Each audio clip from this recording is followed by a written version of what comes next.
ನನ್ನ ಪ್ರೀತಿಯ ಗೆಳೆಯರೇ, ನರ್ಸಿಂಗ್ ಬಾಂಧವರೇ, ನರ್ಸಿಂಗ್ ವಿದ್ಯಾರ್ಥಿಗಳೇ, ಕರ್ನಾಟಕ ರಾಜ್ಯ ಸರ್ಕಾರಿ ನೌಕರರೇ ಹಾಗೂ ಯಾರು ಈ ಒಂದು ಸರ್ಕಾರಿ ನೌಕರಿಯನ್ನು ಪಡಿಬೇಕೆನ್ನುವಂಥ ಆಸೆ ಇಟ್ಕೊಂಡು ಪ್ರತಿಯೊಂದು ವಿಡಿಯೋಗಳನ್ನು ನೋಡ್ತೀರಾ, ಪ್ರತಿಯೊಂದು ಈ ಒಂದು ನಮ್ಮ ವಾರ್ತೆಗಳನ್ನು ನೋಡ್ತೀರಾ, ಆಮೇಲೆ ನ್ಯೂಸ್ ಪೇಪರ್ಗಳನ್ನು ನೋಡ್ತಾ ಇರ್ತೀರಾ. ಯಾವುದೇ ಒಂದು ಡಿಪಾರ್ಟ್ಮೆಂಟಲ್ಲಿ ಗೌರ್ಮೆಂಟ್ ಜಾಬ್ ಯಾವಾಗ ಬರುತ್ತೆ, ಯಾವ ಯಾವ ಡಿಪಾರ್ಟ್ಮೆಂಟ್ಗಳಲ್ಲಿ ಎಷ್ಟು ಖಾಲಿ ಹುದ್ದೆ ಇದ್ದಾವೆ ಅಂತ ಹೇಳಿಬಿಟ್ಟು ಪ್ರತಿಯೊಬ್ಬರು ನೋಡ್ತಾ ಇರ್ತೀರ.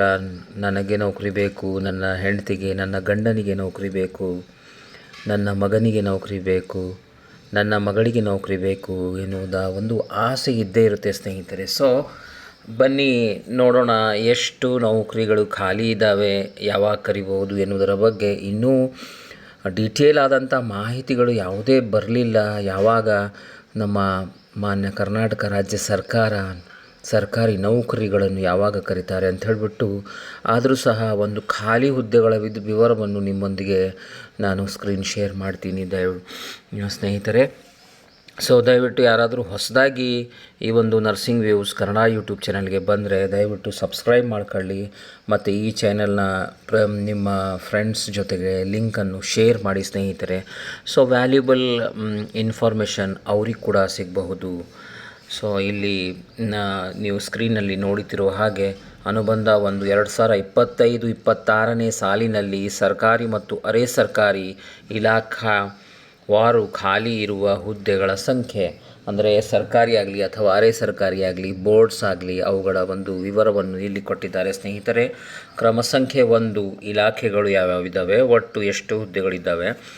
ಸೊ ಬನ್ನಿ, ಕ್ರಮ ಸಂಖ್ಯೆ 1 ಕೃಷಿ ಇಲಾಖೆಯಲ್ಲಿ ಸುಮಾರು 6876 ಹುದ್ದೆಗಳು ಖಾಲಿ ಇದ್ದಾವೆ ಸ್ನೇಹಿತರೆ. ಅದಲ್ಲದೆ ಪಶು ಸಂಗೋಪನೆ ಇಲಾಖೆಯಲ್ಲಿ ಸುಮಾರು 11,020 ಹುದ್ದೆಗಳು ಖಾಲಿ ಇದ್ದಾವೆ. ಅದಲ್ಲದೆ ಕ್ರಮ ಸಂಖ್ಯೆ 3ರಲ್ಲಿ ಹಿಂದುಳಿದ ವರ್ಗಗಳ ಕಲ್ಯಾಣ ಇಲಾಖೆಯಲ್ಲಿ ಸುಮಾರು 8,525 ಹುದ್ದೆಗಳು ಖಾಲಿ ಇದ್ದಾವೆ ಸ್ನೇಹಿತರೆ. ಮತ್ತು ಕ್ರಮ ಸಂಖ್ಯೆ 4ರಲ್ಲಿ ನೋಡಿದಾಗ ಕೋಆಪರೇಟಿವ್ ಸಹಕಾರ ಇಲಾಖೆಯಲ್ಲಿ ಸುಮಾರು 4,726 ಹುದ್ದೆಗಳು ಖಾಲಿ ಇದ್ದಾವೆ. ಅದಲ್ಲದೆ ಕ್ರಮ ಸಂಖ್ಯೆ 5ರಲ್ಲಿ ನೋಡಿದಾಗ ಸಿಬ್ಬಂದಿ ಮತ್ತು ಆಡಳಿತ ಸುಧಾರಣೆಗಳ ಇಲಾಖೆ 5,190 ಹುದ್ದೆಗಳಿದ್ದಾವೆ ಸ್ನೇಹಿತರೆ. ಸೊ ಪ್ರತಿಯೊಂದು ಡಿಪಾರ್ಟ್ಮೆಂಟಲ್ಲಿ ಒಂದಲ್ಲ ಒಂದು ರೀತಿಯ ಹುದ್ದೆಗಳು ಖಾಲಿ ಇರ್ತವೆ ಸ್ನೇಹಿತರೆ. ಎಷ್ಟೋ ಜನ ನನಗೆ ಕೇಳ್ತಾರೆ ಸ್ನೇಹಿತರೆ, ಸರ್ ಹುದ್ದೆಗಳು ಯಾವಾಗ ಬರ್ತವೆ ಅಥವಾ ಖಾಲಿ ಹುದ್ದೆಗಳು ಯಾವ ಇದರಲ್ಲಿದ್ದಾವೆ, ಯಾವ ಡಿಪಾರ್ಟ್ಮೆಂಟಲ್ಲಿದ್ದಾವೆ ಅಂತ ಹೇಳಿಬಿಟ್ಟು. ಅವರಿಗೋಸ್ಕರ ಒಂದು ಒಳ್ಳೆಯ ವಿಡಿಯೋ ಇದು ಆಗಿರುತ್ತೆ ಸ್ನೇಹಿತರೆ. ದಯವಿಟ್ಟು ಅಂಥವ್ರುಗಳಿಗೆ ಈ ವಿಡಿಯೋನು ಶೇರ್ ಮಾಡಿ. ನೋಡಿ ಎಷ್ಟು ಹುದ್ದೆಗಳಿದ್ದಾವೆ ಅಂತಂದರೆ 5,000, 6,000, 11,000 ಹುದ್ದೆಗಳು. ಸೊ ಮುಂದುವರೆದು ಕ್ರಮ ಸಂಖ್ಯೆ 6ರಲ್ಲಿ ಈ ಆಡಳಿತದಲ್ಲಿ 73 ಹುದ್ದೆಗಳಿದ್ದಾವೆ. ಆಮೇಲೆ ಕ್ರಮ ಸಂಖ್ಯೆ 7 ಪರಿಸರ ಮತ್ತು ಜೀವಿಶಾಸ್ತ್ರ ಇಲಾಖೆಯಲ್ಲಿ ಸುಮಾರು 10 ಹುದ್ದೆಗಳಿದ್ದಾವೆ.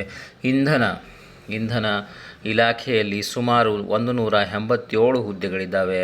ಅದಲ್ಲದೆ ಕ್ರಮ ಸಂಖ್ಯೆ 9 ಆರ್ಥಿಕ ಇಲಾಖೆಯಲ್ಲಿ 7,668 ಖಾಲಿ ಹುದ್ದೆಗಳಿದ್ದಾವೆ ಸ್ನೇಹಿತರೆ.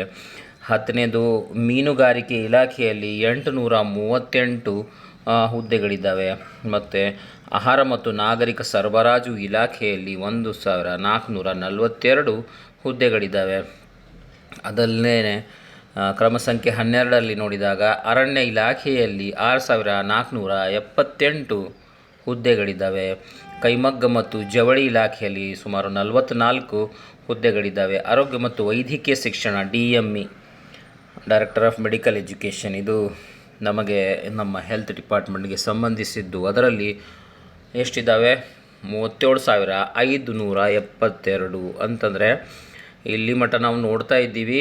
ಕ್ರಮ ಸಂಖ್ಯೆ 14ರಲ್ಲಿ ಇಷ್ಟು ಡಿಪಾರ್ಟ್ಮೆಂಟ್ಗಳನ್ನು ನೋಡಿದ್ದೀವಿ. ಇಲ್ಲಿ 37,572 ಹುದ್ದೆಗಳಿದ್ದಾವೆ. ಅದರಲ್ಲಿ ಇನ್ಕ್ಲೂಡೆಡ್ ನರ್ಸಸ್ ಆಗಲಿ ಅಥವಾ ಡಾಕ್ಟರ್ಸ್ ಆಗಲಿ ಅಥವಾ ಸಪೋರ್ಟಿಂಗ್ ಸ್ಟಾಫ್ ಆಗಿ ಎಲ್ಲವೂ ಹುದ್ದೆಗಳು ಇದರಲ್ಲಿ ಇರ್ತವೆ ಸ್ನೇಹಿತರೆ. ಆಮೇಲೆ ಕ್ರಮ ಸಂಖ್ಯೆ 15ರಲ್ಲಿ ನೋಡಿದಾಗ ಉನ್ನತ ಶಿಕ್ಷಣ ಇಲಾಖೆಯಲ್ಲಿ 13,599 ಹುದ್ದೆಗಳು. ಅದಲ್ಲದೆ ಒಳ ಆಡಳಿತ ಇಲಾಖೆಯಲ್ಲಿ 16ನೇ ಕ್ರಮ ಸಂಖ್ಯೆ ನೋಡಿ ಸ್ನೇಹಿತರೆ, 28,188 ಹುದ್ದೆಗಳು. ಅದಲ್ಲದೆ 17ನೇದು ತೋಟಗಾರಿಕೆ ಇಲಾಖೆಯಲ್ಲಿ 2,914 ಹುದ್ದೆಗಳು. ಆಮೇಲೆ ವಾರ್ತಾ ಇಲಾಖೆಯಲ್ಲಿ ನೋಡಿದಾಗ 340 ಹುದ್ದೆಗಳು. ಇಷ್ಟೆಲ್ಲ ಹುದ್ದೆಗಳು ಖಾಲಿ ಇದ್ದಾವೆ ಸ್ನೇಹಿತರೆ. ಮಾಹಿತಿ ತಂತ್ರಜ್ಞಾನ ಮತ್ತು ಜೈವಿಕ ತಂತ್ರಜ್ಞಾನ ಇಲಾಖೆಯಲ್ಲಿ 61 ಹುದ್ದೆಗಳು. ಕನ್ನಡ ಮತ್ತು ಸಂಸ್ಕೃತಿ ಇಲಾಖೆಯಲ್ಲಿ 444 ಹುದ್ದೆಗಳು. ಕಾರ್ಮಿಕ ಇಲಾಖೆಯಲ್ಲಿ 2,668 ಹುದ್ದೆಗಳು. ಕಾನೂನು ನ್ಯಾಯ ಮತ್ತು ಮಾನವ ಹಕ್ಕುಗಳ ಇಲಾಖೆಯಲ್ಲಿ 7,659 ಹುದ್ದೆಗಳು. ಭಾರೀ ನೀರಾವರಿ ಇಲಾಖೆಯಲ್ಲಿ 609 ಹುದ್ದೆಗಳು. ಅದಲ್ಲದೆ ಗಣಿ ಇಲಾಖೆಯಲ್ಲಿ 656 ಹುದ್ದೆಗಳು. ಸಣ್ಣ ನೀರಾವರಿ ಇಲಾಖೆಯಲ್ಲಿ 869 ಹುದ್ದೆಗಳು. ಅಲ್ಪಸಂಖ್ಯಾತರ ಕಲ್ಯಾಣ ಇಲಾಖೆಯಲ್ಲಿ 4,972 ಹುದ್ದೆಗಳು. ಸಂಸದೀಯ ವ್ಯವಹಾರಗಳು ಇದರಲ್ಲಿ 433 ಹುದ್ದೆಗಳು. ಯೋಜನೆ ಸಾಂಖ್ಯಿಕ ವಿಜ್ಞಾನ ಮತ್ತು ತಂತ್ರಜ್ಞಾನ ಕ್ರಮ ಸಂಖ್ಯೆ 29ರಲ್ಲಿ 721 ಹುದ್ದೆಗಳು. ಲೋಕೋಪಯೋಗಿ ಇಲಾಖೆ 1,408 ಹುದ್ದೆಗಳು. ನೆಕ್ಸ್ಟ್ ಬಂದು ಕ್ರಮ ಸಂಖ್ಯೆ 31ರಲ್ಲಿ ಕಂದಾಯ ಇಲಾಖೆ 10,867 ಹುದ್ದೆಗಳು. ಗ್ರಾಮೀಣ ಅಭಿವೃದ್ಧಿ ಮತ್ತು ಪಂಚಾಯತ್ ರಾಜ್ ಇಲಾಖೆಯಲ್ಲಿ 10,504 ಹುದ್ದೆಗಳು. ಪರಿಶಿಷ್ಟ ಜಾತಿಗಳ ಕಲ್ಯಾಣ ಇಲಾಖೆಯಲ್ಲಿ 9,646 ಹುದ್ದೆಗಳು. ಪರಿಶಿಷ್ಟ ಪಂಗಡ ಕಲ್ಯಾಣ ಇಲಾಖೆಯಲ್ಲಿ 2,435 ಹುದ್ದೆಗಳು. ಶಾಲಾ ಶಿಕ್ಷಣ ಮತ್ತು ಸಾಕ್ಷರತೆ 79,694. ಅದು ವೈದ್ಯಕೀಯ ಶಿಕ್ಷಣ ಇಲಾಖೆಯಲ್ಲಿ ಹೈಯೆಸ್ಟ್ ಅನ್ಕೋತಾ ಇದ್ದೀವಿ ಸ್ನೇಹಿತರೆ. ಇಲ್ಲಿ ನೋಡಿ, ಶಾಲಾ ಶಿಕ್ಷಣ ಮತ್ತು ಸಾಕ್ಷರತೆ ಇಲಾಖೆಯಲ್ಲಿ 79,694 ಹುದ್ದೆಗಳು. ರೇಷ್ಮೆ ಇಲಾಖೆಯಲ್ಲಿ 3,337 ಹುದ್ದೆಗಳು. ಕೌಶಲ್ಯ ಅಭಿವೃದ್ಧಿ, ಉದ್ಯಮಶೀಲತೆ ಮತ್ತು ಜೀವನೋಪಾಯ ಇಲಾಖೆ ಇದರಲ್ಲಿ 4,010 ಹುದ್ದೆಗಳು. 38ನೇ ಕ್ರಮ ಸಂಖ್ಯೆಯಲ್ಲಿ ಸಣ್ಣ ಕೈಗಾರಿಕೆಯಲ್ಲಿ 360 ಹುದ್ದೆಗಳು. ಪ್ರವಾಸೋದ್ಯಮ ಇಲಾಖೆ 386 ಹುದ್ದೆಗಳು. ಸಾರಿಗೆ ಇಲಾಖೆ 1,541 ಹುದ್ದೆಗಳು. ನಗರ ಅಭಿವೃದ್ಧಿ ಇಲಾಖೆ 914 ಹುದ್ದೆಗಳು. ಮಹಿಳಾ ಮತ್ತು ಮಕ್ಕಳ ಅಭಿವೃದ್ಧಿ ಇಲಾಖೆ 3,391 ಹುದ್ದೆಗಳು. ಯುವಜನ ಸೇವೆಗಳು 212 ಹುದ್ದೆಗಳು. ಟೋಟಲ್ ಇಲ್ಲಿ ಎಷ್ಟಿದೆ ಅಂತಂದರೆ 2,84,881 ಹುದ್ದೆಗಳು ಖಾಲಿ ಇದ್ದಾವೆ ಸ್ನೇಹಿತರೆ. ಹೌದು ಸ್ನೇಹಿತರೆ, ಇಷ್ಟೆಲ್ಲ ಹುದ್ದೆಗಳು ಖಾಲಿ ಇದ್ದಾವೆ. ಹಾಗಾದರೆ ಆರ್ಥಿಕ ಇಲಾಖೆಯಿಂದ ಭರ್ತಿ ಮಾಡಿಕೊಳ್ಳಲು ಮಂಜೂರಾತಿ ನೀಡಲಾಗಿರುವ ಹುದ್ದೆಗಳ ಮಾಹಿತಿ ಅಂತಂದರೆ ನಾವು ಎಷ್ಟು ಹುದ್ದೆಗಳು, ಸುಮಾರು 2 ಲಕ್ಷ ಚಿಲ್ಲರೆ ಹುದ್ದೆಗಳನ್ನು ನೋಡಿದ್ದೀವಿ. ಆಯಾ ಇಲಾಖೆಗಳಲ್ಲಿ ಸುಮಾರು ಹುದ್ದೆಗಳನ್ನು ಖಾಲಿ ಇದ್ದಾವೆ ಅನ್ನುವಂಥದ್ದು. ಸೊ ಹಾಗಾದರೆ ಎಷ್ಟು ಹುದ್ದೆಗಳನ್ನು ಮಂಜೂರಾತಿಯನ್ನು ನಮ್ಮ ಆರ್ಥಿಕ ಇಲಾಖೆಯ ಮಂಜೂರಾತಿ ಇಲ್ಲದೇ ನಾವು ಯಾವ ಹುದ್ದೆಗಳನ್ನು ನಾವು ತೆಗೆದುಕೊಳ್ಳುವಂಗೆ, ಅಪ್ಪಣೆ ಇಲ್ಲದೆ ನಾವು ಆ ಹುದ್ದೆಯನ್ನು ರಿಕ್ರೂಟ್ಮೆಂಟ್ ಮಾಡುವಂಗಿಲ್ಲ. ಹಾಗಾದರೆ ಯಾವ್ಯಾವ ಇಲಾಖೆಯಲ್ಲಿ ಎಷ್ಟು ಮಂಜೂರಾತಿ ಕೊಟ್ಟಿದ್ದಾರೆ ನೋಡೋಣ.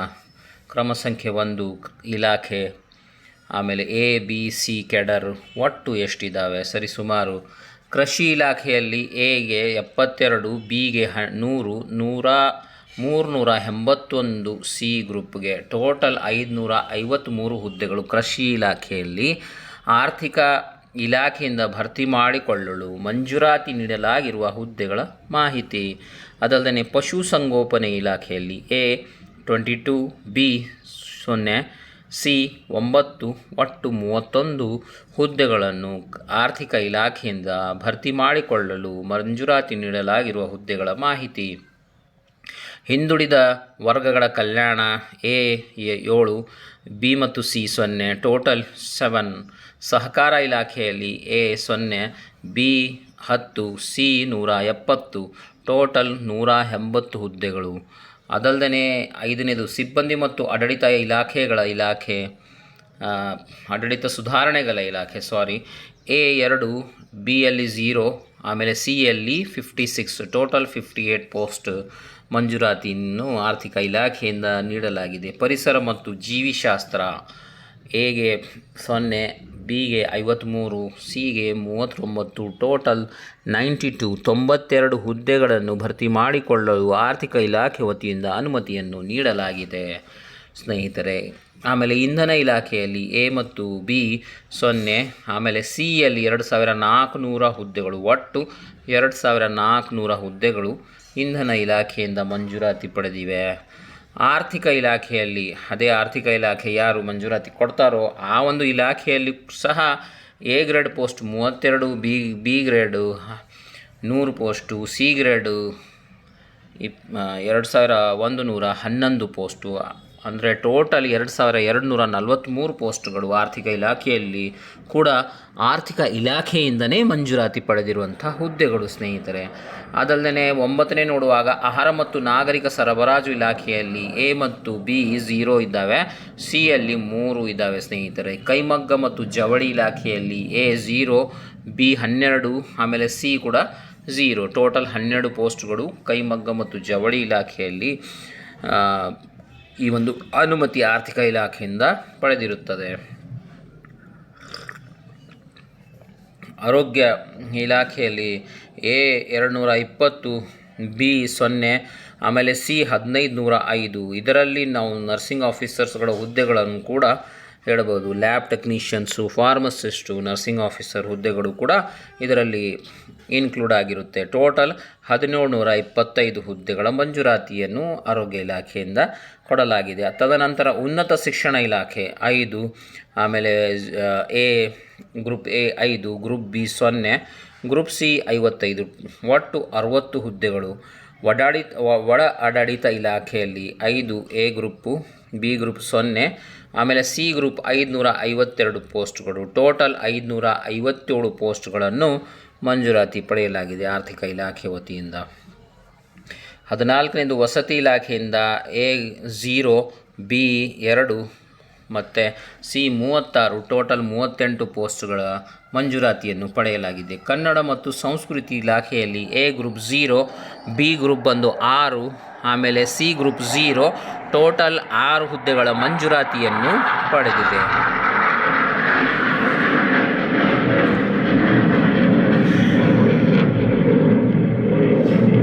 ಸಾರಿ ಫಾರ್ ಡಿಸ್ಟರ್ಬೆನ್ಸ್ ಸ್ನೇಹಿತರೆ, ಇದು ನಮ್ಮ ವಿಮಾನಗಳ ಹಾರಾಟದ ಒಂದು ಶಬ್ದ ನೀವು ಕೇಳ್ತಾ ಇದ್ದೀರಿ ಸ್ನೇಹಿತರೆ, ಅದನ್ನು ಆನಂದಿಸಿ. ಮುಂದುವರೆದು ಕಾರ್ಮಿಕ ಇಲಾಖೆಯಲ್ಲಿ ಎ ಗ್ರೂಪು 0, ಬಿ ಗ್ರೂಪು 7, ಆಮೇಲೆ ಸಿ ಗ್ರೂಪು 0, ಟೋಟಲ್ 7 ಹುದ್ದೆಗಳನ್ನು ಆರ್ಥಿಕ ಇಲಾಖೆಯಿಂದ ಮಂಜೂರಾತಿ ಪಡೆದಿರುತ್ತಾರೆ. ಭಾರಿ ಮತ್ತು ಮಧ್ಯಮ ಕೈಗಾರಿಕಾ ಇಲಾಖೆ A group 1, B group 9, C group 32, ಒಟ್ಟು 42 ಹುದ್ದೆಗಳ ಆರ್ಥಿಕ ಇಲಾಖೆಯಿಂದ ಮಂಜೂರಾತಿ ಪಡೆದಿರುತ್ತಾರೆ.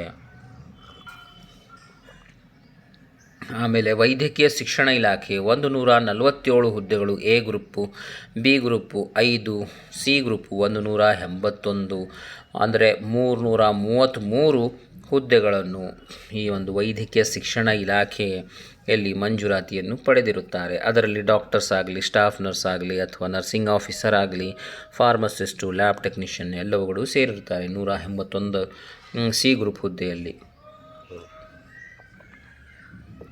ಆಮೇಲೆ ಗಣಿ ಇಲಾಖೆಯಲ್ಲಿ group A 0, group B 18, group C 0, ಒಟ್ಟು 18 ಹುದ್ದೆಗಳು ಈ ಒಂದು ಆರ್ಥಿಕ ಇಲಾಖೆಯಿಂದ ಮಂಜೂರಾತಿ ಪಡೆದಿರುತ್ತಾರೆ ಸ್ನೇಹಿತರೆ.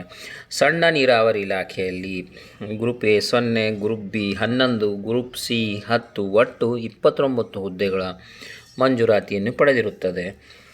ಆಮೇಲೆ ಅಲ್ಪಸಂಖ್ಯಾತರ ಕಲ್ಯಾಣ ಇಲಾಖೆಯಲ್ಲಿ group A 1, group B 166, group C 617 ಹುದ್ದೆಗಳು, ಒಟ್ಟು 784 ಹುದ್ದೆಗಳ ಈ ಒಂದು ಮಂಜೂರಾತಿಯನ್ನು ಪಡೆದಿರುತ್ತಾರೆ. ಕಂದಾಯ ಇಲಾಖೆಯಲ್ಲಿ group A 0, group B 40, group C 1310, ಒಟ್ಟು 1350 ಹುದ್ದೆಗಳ ಮಂಜೂರಾತಿಯನ್ನು ಪಡೆದಿರುತ್ತಾರೆ. ಗ್ರಾಮೀಣ ಅಭಿವೃದ್ಧಿ ಮತ್ತು ಪಂಚಾಯತ್ ರಾಜ್ ಇಲಾಖೆಯಲ್ಲಿ ಗ್ರೂಪ್ ಎ 20, ಗ್ರೂಪ್ ಬಿ 4, ಆಮೇಲೆ ಗ್ರೂಪ್ ಸಿ 327 ಹುದ್ದೆಗಳು, ಒಟ್ಟು 351 ಹುದ್ದೆಗಳ ಮಂಜೂರಾತಿಯನ್ನು ಪಡೆದಿರುತ್ತದೆ. ಸೊ ಆಮೇಲೆ ಪರಿಶಿಷ್ಟ ಜಾತಿ ಕಲ್ಯಾಣ ಇಲಾಖೆಯಲ್ಲಿ group A 10, group B 7, group C 875, total 892 ಹುದ್ದೆಗಳ ಮಂಜೂರಾತಿಯನ್ನು ಪಡೆದಿರುತ್ತಾರೆ. ಪರಿಶಿಷ್ಟ ಪಂಗಡಗಳ ಇಲಾಖೆ ಕಲ್ಯಾಣ ಇಲಾಖೆ, ಅದರಲ್ಲಿ ಗ್ರೂಪ್ ಎ ಮತ್ತು ಬಿ 0, ಗ್ರೂಪ್ ಸಿ 200, ಟೋಟಲ್ 200 ಹುದ್ದೆಗಳ ಅನುಮತಿಯನ್ನು ಆರ್ಥಿಕ ಇಲಾಖೆಯಿಂದ ಪರಿಶಿಷ್ಟ ಪಂಗಡ ಕಲ್ಯಾಣ ಇಲಾಖೆಯವರು ಪಡೆದಿರುತ್ತಾರೆ.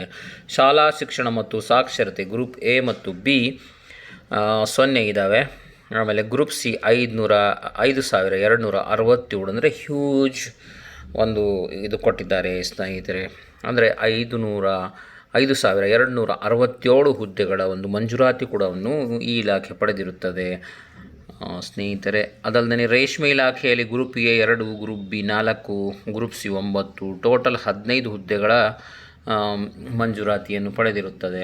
ಪ್ರವಾಸೋದ್ಯಮ ಇಲಾಖೆ ಗ್ರೂಪ್ ಎ ಮತ್ತು ಬಿ 0, 5, ಗ್ರೂಪ್ ಸಿ 5, ಒಟ್ಟು 5 ಹುದ್ದೆಗಳ ಒಂದು ಮಂಜೂರಾತಿಯನ್ನು ಪಡೆದಿರುತ್ತದೆ. ಸಾರಿಗೆ ಇಲಾಖೆಯಲ್ಲಿ KSRTC ಅಂತೀವಲ್ಲ, ಆ ಒಂದು ಇಲಾಖೆಯಲ್ಲಿ ಗ್ರೂಪ್ ಎ 0, ಗ್ರೂಪ್ ಬಿ 27, ಆಮೇಲೆ ಗ್ರೂಪ್ ಸಿ 6820 ಹುದ್ದೆಗಳು, ಟೋಟಲ್ 6847 ಹುದ್ದೆಗಳ ಒಂದು ಮಂಜೂರಾತಿಯನ್ನು ಆರ್ಥಿಕ ಇಲಾಖೆಯಿಂದ ಪಡೆದಿರುತ್ತದೆ. ಆಮೇಲೆ ಕ್ರಮ ಸಂಖ್ಯೆ 30ನೇದಲ್ಲಿ ನಗರಾಭಿವೃದ್ಧಿ ಇಲಾಖೆಯಲ್ಲಿ group A 16, group B 28, group C 141, ಒಟ್ಟು 185 ಹುದ್ದೆಗಳು. ಮಹಿಳಾ ಮತ್ತು ಮಕ್ಕಳ ಅಭಿವೃದ್ಧಿ ಇಲಾಖೆ group A 0, group B 10, group C 4, total 14 ಹುದ್ದೆಗಳು. ಯುವಜನ ಸೇವೆಗಳು, ಅದರಲ್ಲಿ group A 0, group B 0, group C 4, total 4 ಹುದ್ದೆಗಳು. ಒಟ್ಟು ಗ್ರೂಪ್ ಎದಲ್ಲಿ ಎಷ್ಟು ನಮ್ಮ ಇಲಾಖೆಗಳಿದ್ದಾವೆ, ಸುಮಾರು 32 ಇಲಾಖೆಗಳ ಮಂಜೂರಾತಿ ಪಡೆದಿರುವಂಥ ಈ ಲಿಸ್ಟು ನೀವು ಸ್ಕ್ರೀನ್ನಲ್ಲಿ ನೋಡ್ತಾ ಇರಬೇಕು ಸ್ನೇಹಿತರೆ. ಸೊ ಅಲ್ಲಿ ಗ್ರೂಪ್ ಎ ಹುದ್ದೆಗಳಿಗೆ 562 ಹುದ್ದೆಗಳನ್ನು ಮಂಜೂರಾತಿ ನಮ್ಮ ಆರ್ಥಿಕ ಇಲಾಖೆಯಿಂದ ಪಡೆದಿದೆ. ಅದಲ್ಲದೆ ಗ್ರೂಪ್ ಬಿ ನೋಡಿದಾಗ 619 ಪೋಸ್ಟ್ಗಳ ಒಂದು ಮಂಜೂರಾತಿಯನ್ನು ಒಟ್ಟಲ್ಲಿ ಪಡೆದಿರುತ್ತಾರೆ. ಅದಲ್ಲದೆ ಗ್ರೂಪ್ ಸಿಯಲ್ಲಿ 23,119 ಹುದ್ದೆಗಳ ಒಂದು ಮಂಜೂರಾತಿಯನ್ನು ಪಡೆದಿರುತ್ತಾರೆ. ಸೊ ಒಟ್ಟಲ್ಲಿ ಹೇಳಬೇಕಾದರೆ 24,300 ಹುದ್ದೆಗಳು ಇದ್ದಾವೆ. ಅದು ಈ ಒಂದು ಆರ್ಥಿಕ ಇಲಾಖೆಯಿಂದ ಇಷ್ಟು ಹುದ್ದೆಗಳನ್ನು ಫಿಲಪ್ ಮಾಡಬಹುದು ಎನ್ನುವಂಥ ಅನುಮತಿಯನ್ನು ಪಡೆದಿರುತ್ತದೆ ಸ್ನೇಹಿತರೆ. ಸೊ ಇನ್ನು ಮುಂದೆ ಅಪ್ಡೇಟ್ ನೋಡ್ತಾ ಇರಿ. ಬಹುಶಃ ಇಲಾಖಾವಾರು ಹುದ್ದೆಗಳನ್ನು ರಿಕ್ರೂಟ್ಮೆಂಟ್ ಸ್ಟಾರ್ಟ್ ಆಗಬಹುದು. ಸೊ ಯಾರು ನಿಮ್ಮ ಫ್ರೆಂಡ್ಸ್ ಇದ್ದಾರೆ ಅವರುಗಳಿಗೆ ಈ ಒಂದು ಮತ್ತು ವಿಮಾನ ಹಾರಾಟ